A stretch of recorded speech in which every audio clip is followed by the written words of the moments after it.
Na Harvard, eu fiz um curso de português, um semestre. No meu último semestre, eu escolhi fazer português.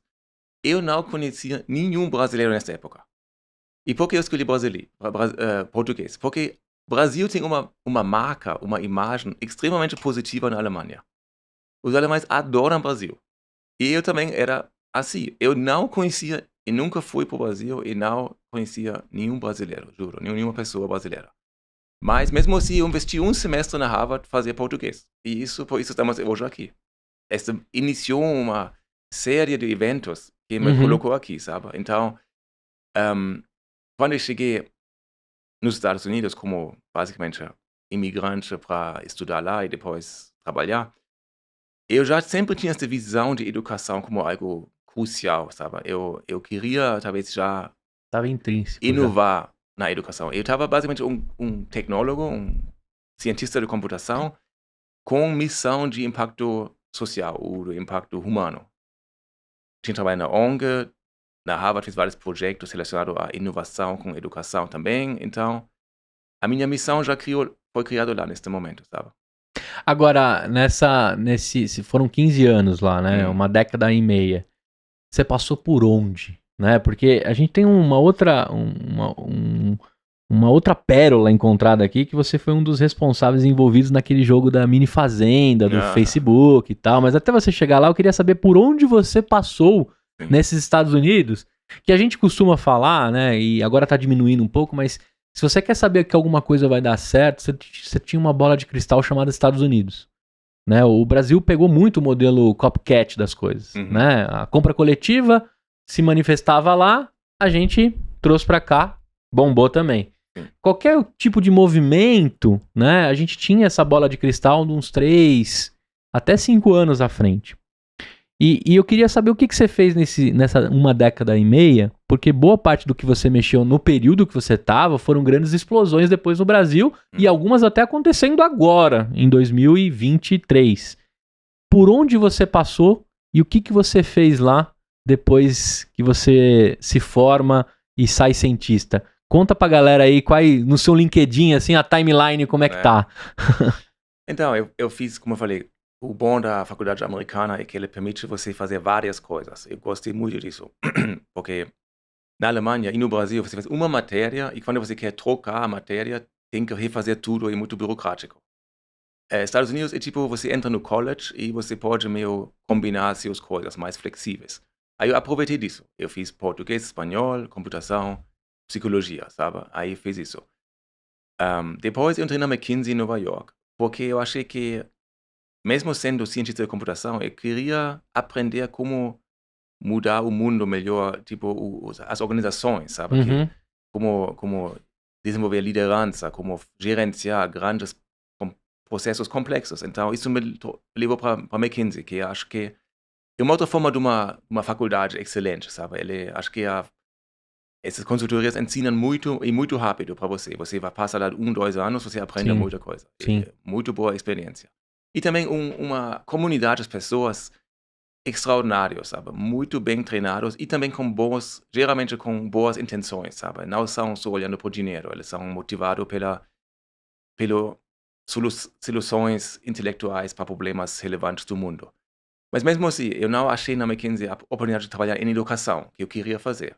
Aí eu olhei para outras coisas. Entrar na ONU, trabalhei com uma comissão do chefe da ONU sobre empreendedorismo nos países em desenvolvimento. Que legal. Aí eu fui para a África, apresentar relatório lá, fiz pesquisas. Passei uns anos lá na ONU e me preparei para voltar para MBA. Então, voltei para Harvard para fazer um MBA. Então, segunda turma na Harvard, eu voltei lá, fiz MBA. E depois voltei para Nova York e olhei para este mercado de tecnologia de novo.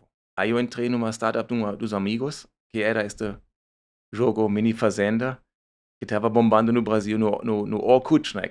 Nossa, eu joguei demais isso. Foi muito... A gente tinha muitos usuários. E já trazia aquele conceito de botar a grana no game, né? Isso era novo na época. Porque para você era tudo de graça, mas para o negócio ficar legal, para fazendinha, pra produção da fazenda ser mais rápida, você podia botar uns coins lá. E eu já botei muito coins lá, hein? Quem nunca? Foi um modelo... foi o modelo da época que bombava, né? Foi poderoso, mas a minha paixão era já a educação. Então eu estava olhando para como eu vou criar algo na educação e aplicar meu conhecimento do jogo para este mundo de educação. Aí eu iniciei um projeto, até recebemos um funding da União Europeia para pesquisar gamification de ensino de inglês na escola. Porque é difícil ensinar dentro da escola o inglês, sabe? Porque é diferente de uma aula particular. Na escola é mais complicado. Então a gente fez uma pesquisa com a Columbia University em Nova York e uma faculdade na Alemanha, aplicando o conhecimento dos jogos para o ensino de inglês. E com isso eu me aproximei neste novo campo de educação, criei a startup em Nova York, Checkclass, e começou a pensando em comercializar este tipo de abordagem no Brasil. E aí isso foi mais ou menos a jornada. Agora, até você dar o seu salto de fé, que a gente fala, né, de romper, né, com os amigos ali na mini fazenda, você atuou como sócio ou também como um colaborador? Eu era um colaborador. Um colaborador. Um gerente, assim. Eu queria entender um pouquinho da visão, assim, até pelo tempo que você teve na África, em países menos favorecidos, que o empreendedorismo talvez é um dos caminhos ali que podem acontecer pela própria mão, né? Eu acredito muito nisso, né? Se o cara quer empreender, se ele quer, ele corta vários atalhos que não necessariamente é porque ele está sendo esperto, é porque ele está usando da própria mão e não esperando ajuda de nenhum outro órgão em si. Eu acredito muito nisso. E quando você foi para esses países, você deve ter vislumbrado a inovação com pouca grana, a inovação, né? Você fala assim, como é que o cara faz isso? Né? Tem um filme muito legal na Netflix que é o Garoto que Descobriu o Vento. É incrível, chorei horrores também, né? Se você tem problema aí em chorar com filme, não assista esse. Você não tem? Eu tenho. Achei muito incrível, inclusive lá mostra, né? Como é que você desenrola com pouco recurso. E aí, o que eu queria saber de você? Como que é essa cultura na Alemanha de empreender? Né? O seu pai professor, sua mãe contadora, dona de casa lá, cuidou, vocês são 3 irmãos, né? Mesmo na roça, você estava ali dirigindo um trator, possivelmente de uma fazenda, de alguém da família, e construindo a renda ali. Que já é empreender, se você for ver, né? Cuidar de uma fazenda é basicamente empreender. Meu tio, sim. Sim, seu tio. Eu queria saber, assim, como que é a visão alemã desse lance de empreender, né? E o que você viu nesses países menos favorecidos, assim? Como que é? Eu queria fazer entre os 3. A Alemanha, como é dar o salto de fé e empreender, porque aqui a família fala assim, não, você tem um emprego tão gostoso, ainda mais uma consultoria tão grande, vai largar esse dinheiro tão gostosinho, né? Essa cama quentinha. Eu queria saber como é isso na Alemanha, o que você viu na África e nos países menos favorecidos, e o que você via nos Estados Unidos, que é uma visão completamente diferente. Eu queria que você desse esses 3 prismas, assim, você consegue? Sim, sim. Bom, geralmente com empreendedorismo tem baseado em necessidade e oportunidade, sabe? Necessidade é o cara que tem nada, não tem emprego formal, mas está se virando, fazendo um micronegócio, está hustling, sabe? Esse tipo de hustle existe em todo lugar do mundo, mas tem mais nos países menos desenvolvidos. Porque simplesmente não tem suficiente emprego formalizado, organizado. Então o povo vai sair na rua fazendo as coisas acontecer. Sim, sim. E a distribuição de renda é maluca. Sim, exato. Eu acho que, a princípio, a cultura tem muito a ver com como empreendedorismo está visto. Na Alemanha, acho que tem bastante paralelo com o Brasil, que tem muitas pessoas, talvez, sonhando desta possibilidade, mas também tem muito medo do risco. E aí, brasileiro muito procura concursos públicos, sabe? Porque dá uma segurança grande. A Alemanha também sempre tinha este viés de procurar um bom emprego. E tem menos uma cultura, porque é muito vergonhoso a não conseguir, a falhar, sabe? E isso é uma coisa que está mal visto na Alemanha e talvez muito mais flexível nos Estados Unidos. Lá tem tipo uma cultura de tomar risco, até não funcionar, vai fazer outra coisa, sabe? Tem mais uma forma de se reinventar. Errar como aprendizado, não como vergonha. Como vergonha. Exato. Que é um princípio básico da inovação. Né? Exatamente. Mas a cultura brasileira, talvez, e a cultura alemã não é tão fácil.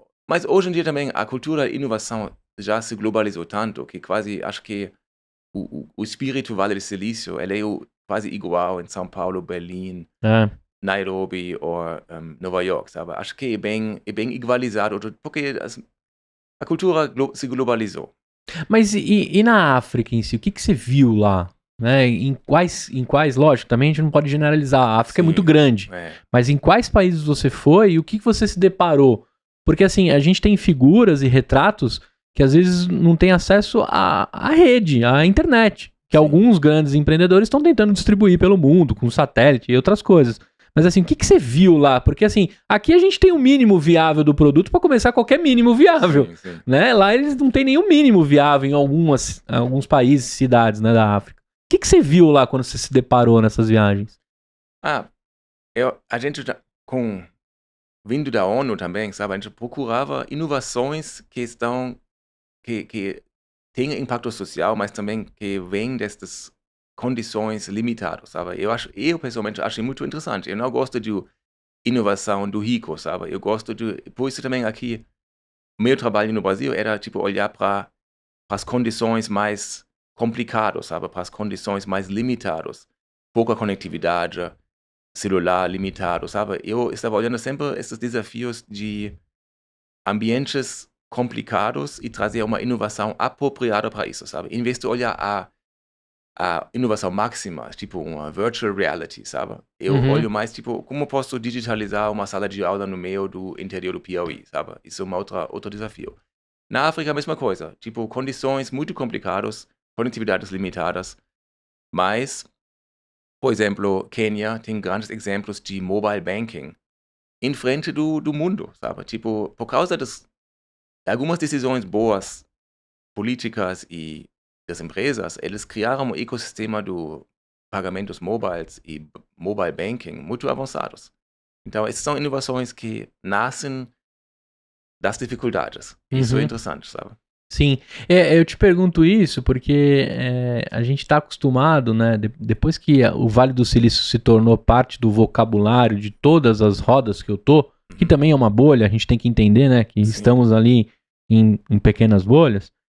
Tudo se tornou muito tecnológico, muito ciência de foguete, né? Da construção das coisas. E a gente tirou um pouco daquela visão do inovado simples, né? O Gustavo Caetano aqui no Brasil, ele tem um livro que chama Pense Simples. E até as postagens dele no LinkedIn, no Instagram, são baseadas nesses pensamentos simples, de como você resolve. Até como fazer chegar a água num lugar tão difícil. Né, que tinha que ter gente pensando nisso agora, nesse momento. Não precisa ser tão tecnológico, né? Como é que chega água para quem não tem? Saneamento básico, etc. E aí a gente fica vivendo esse lance que tem que ter blockchain, sabe? Tem que ter inteligência artificial. Exato. Aí são vários buzzwords que a gente vai colocando para tornar uma startup sexy o suficiente para receber um investimento. E às vezes tem essas que talvez o assunto não seja tão sexy em tecnologia, mas maravilhosamente em abrangência de pessoas que vão ser beneficiadas pelo aquilo, né? Por isso que tem algumas pessoas tentando, né, construir usando até mesmo a tecnologia.